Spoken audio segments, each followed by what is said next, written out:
입니다. 오늘 대통령께서 공공사업 수행 시 최저임금이 아닌 적정임금을 줘야 한다. 그러면서 이것과 관련해서 임금 실태조사도 지시하셨고 1년 11개월 그 고용 관행에 대한 시정도 직접 지시를 하셨는데 굉장히 좀 구체적으로 비정규직 문제와 관련해서 지시를 하신 것이거든요. 그래서 오늘 발언에 특별한 어떤 계기가 있었는지 궁금하고 이 말씀에 대한 의미를 좀 대변인께서 직접 짚어주셨으면 좋겠고 이것과 관련해서 앞으로 좀 어떤 계획이 있는지도 좀 궁금합니다.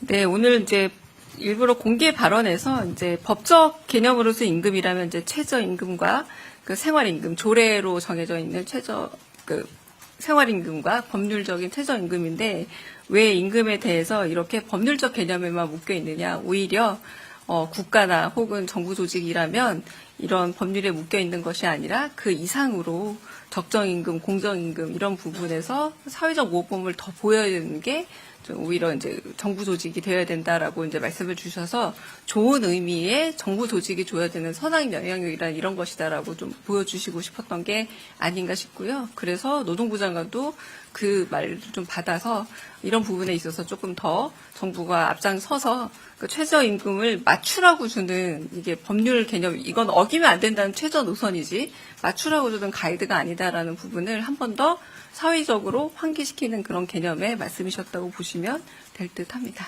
네. 네.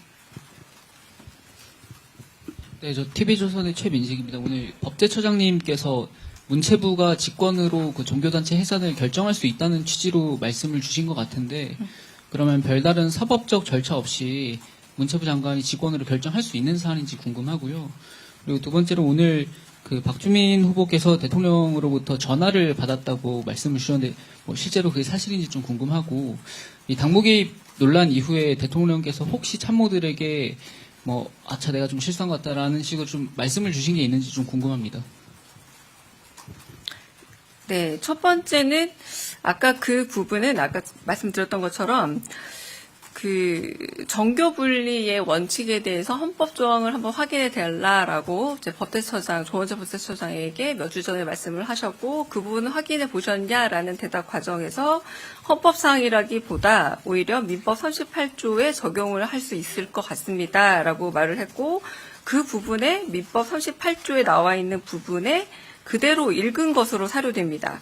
법인이 목적 이외의 사업을 하거나 설립허가의 조건에 위반하거나 기타 공익을 해하는 행위를 한 데에는 주무관청은 그 허가를 취소할 수 있다라고 되어 있어서 이 부분에 있어서 이제 수 있다이기 때문에 이제 이게 가능하다 선 정도로 오늘을 이야기를 한 거지.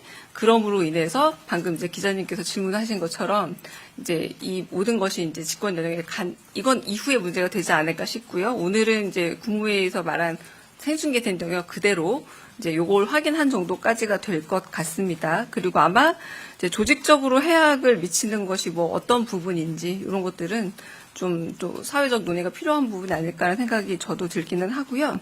그리고 박주민 의원과 통화 사실은 제가 확인하기 어려운 부분이 아닐까라는 생각이 들어서 대답이 드리기 어렵고 세 번째도 연관된 질문으로 들리는데 제가 질문을 다시 좀 들어도 될까요? 네. 참모들께 네. 관련해서 어떤 거 관련해서?